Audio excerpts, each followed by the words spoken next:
8:45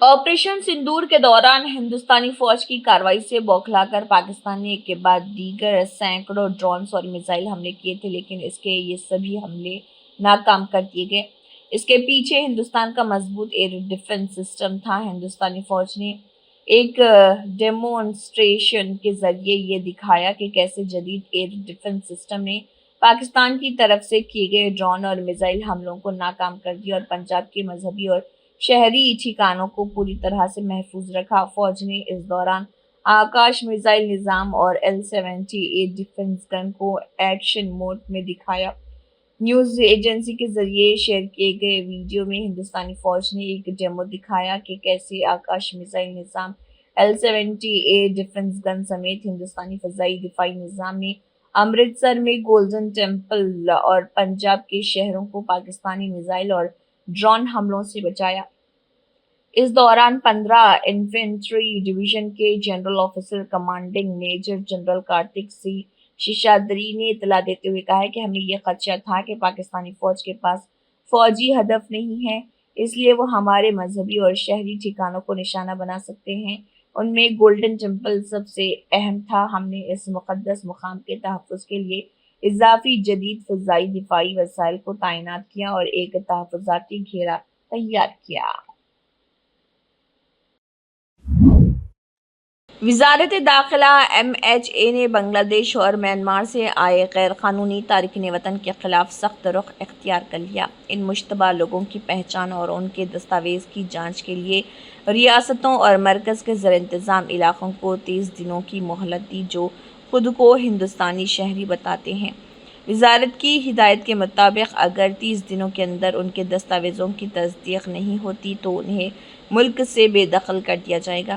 اس مہینے جاری کی گئی ہدایت میں وزارت داخلہ نے ریاستوں اور مرکز کے زیر انتظام علاقوں کو اپنے آئینی حقوق کا استعمال کر کے دراندازوں کی پہچان، جانچ اور بے دخلی کا عمل شروع کرنے کو کہا۔ ساتھ ہی وزارت نے سبھی ریاستوں کو ضلع سطح پر وافر حراستی مرکز ڈیٹینشن سینٹر قائم کرنے کی ہدایت دی، جہاں بے دخلی کا عمل پورا ہونے تک مشتبہ غیر ملکی تارکین وطن کو رکھا جائے گا۔ یہ قدم مرکزی حکومت کی اس پالیسی کا حصہ ہے جس کے تحت بنگلہ دیش اور میانمار سے آئے غیر قانونی تارکین کے خلاف سخت کارروائی کی جا رہی ہے۔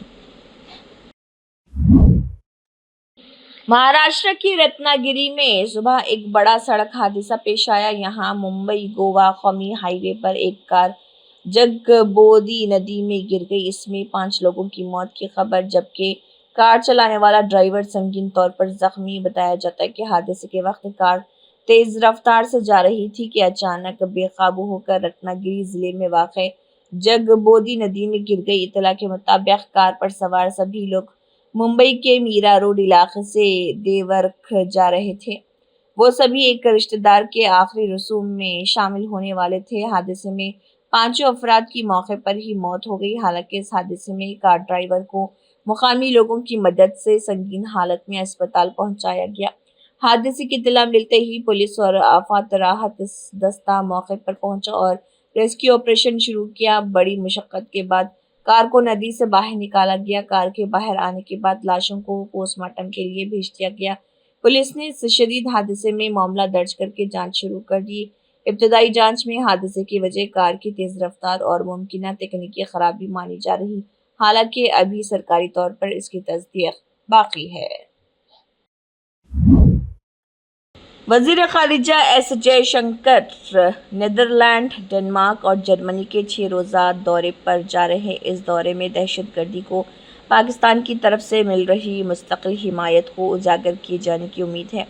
ہند پاکستان کشیدگی کے بعد وزیر خارجہ کا یہ پہلا غیر ملکی دورہ ہوگا۔ یہ دورہ ہندوستان کی جاری سفارتی سرگرمیوں کا حصہ ہے جس کا مقصد اسٹریٹجک تعلقات کو گہرا کرنا اور اہم یورپی ساجھے داروں کے ساتھ تعاون بڑھانا ہے۔ وزارت خارجہ نے کہا کہ جے شنکر 19 سے 24 مئی تک نیدرلینڈ، ڈنمارک اور جرمنی کے سرکاری دورے پر جا رہے ہیں۔ امید ہے کہ جے شنکر تینوں ملکوں میں اپنے ہم منصوبوں کو پہلگام دہشت گردانہ حملے کے بعد آپریشن سندور شروع کرنے کے ہندوستان کے فیصلے سے بھی واقف کرائیں گے۔ غور طلب ہے کہ 6 سے 7 مئی کے درمیانی رات کو 1 بجے سے لے کر 1:30 بجے تک ہندوستانی مسلح افواج نے آپریشن سندور کو انجام دیا تھا۔ اتر پردیش کے ضلع مراد آباد میں سماجوادی پارٹی ایس پی کے چیف جنرل سیکرٹری اور راجیہ سبھا رکن پروفیسر رام گوپال یادو کے ونگ کمانڈر ویومکا سنگھ کے بارے میں دیے گئے متنازع بیان کے بعد سماج دشمن عناصر نے زیر تعمیر پارک میں توڑ پھوڑ کی، جس کا سنگ بنیاد صرف 3 دن قبل لیڈر سماجوادی پارٹی نے رکھا تھا۔ اس معاملے میں بیلاری تھانے میں ایم ایل اے حاجی فہیم عرفان کی شکایت پر مقدمہ درج کیا گیا۔ سماجوادی پارٹی کے چیف جنرل سیکرٹری اور M P professor Ram Gopal Yadav کے ذریعے سنگ بنیاد رکھنے کے صرف 3 دن بعد سماج دشمن عناصر نے پارٹی کے بانی ملائم سنگھ یادو اسمرتی اپون کو نشانہ بنایا اور توڑ پھوڑ کی۔ توڑ پھوڑ کو پروفیسر یادو کے متنازع بیان سے جوڑا جا رہا۔ پولیس تمام پہلوؤں کو مد نظر رکھتے ہوئے معاملے کی تفتیش کر رہی ہے۔ ایم ایل اے کی شکایت پر پولیس رپورٹ درج کر لی گئی۔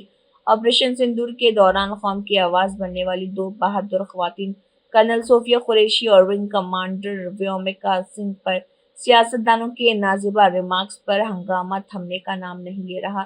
ایس پی لیڈر نے ایک ریلی سے خطاب کرتے ہوئے کہا تھا کہ operation Sindoor air marshal Awadhesh Kumar Bharti نے کیا۔ جنگ کے دوران پریس بریفنگ کی ذمہ داری کرنل صوفیہ قریشی، ونگ کمانڈر ویومکا سنگھ اور خارجہ سیکرٹری مسری نے انجام دیا تھا۔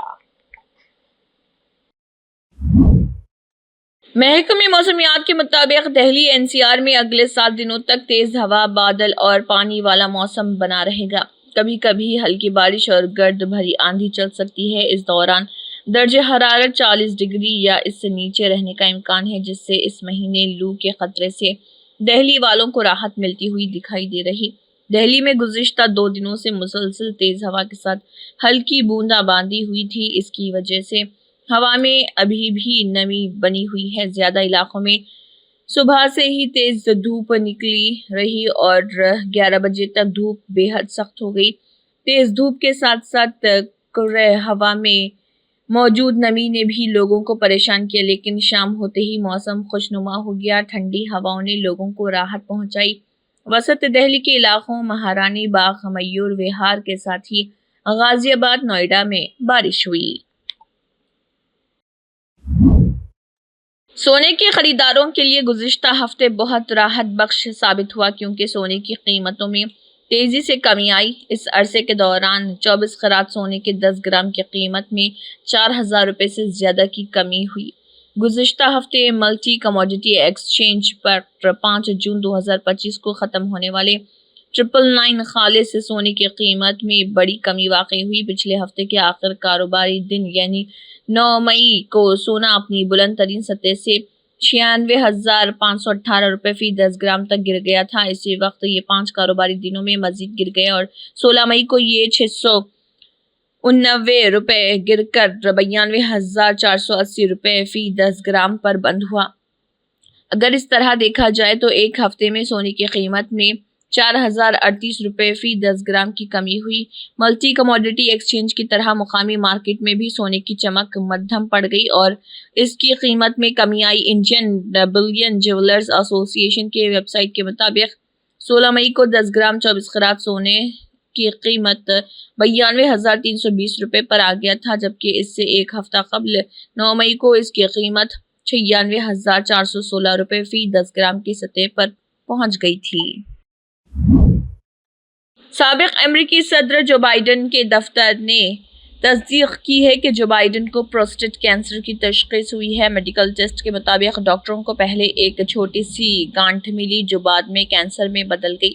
جو بائیڈن کے ترجمان نے کہا ہے کہ ان کا کینسر گلیسن اسکور 9 گریڈ گروپ 5 تھا، یعنی یہ ایک جارحانہ کینسر ہے۔ کینسر ہڈیوں تک پھیل چکا ہے، جسے طبی اصطلاح میں میٹاسٹیسس کہا جاتا ہے، لیکن یہ کہ ہارمون حساس ہیں، جس کی وجہ سے مؤثر علاج کی گنجائش باقی رہ جاتی ہے۔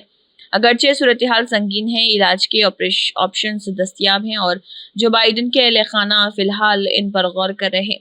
جو بائیڈن کی صحت کی خبر کے بعد بہت سے سابق اور موجودہ امریکی رہنماؤں نے ان کے لیے دعا کی اور ان کی جلد صحت یابی کی خواہش کی۔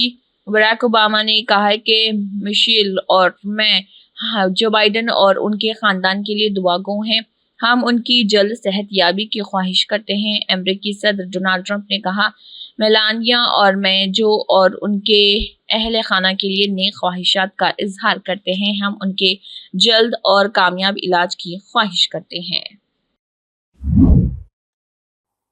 اسی کے ساتھ ہائی ٹیک نیوز کے نیشنل اور انٹرنیشنل خبریں اختتام کو پہنچتے ہیں۔ اللہ حافظ۔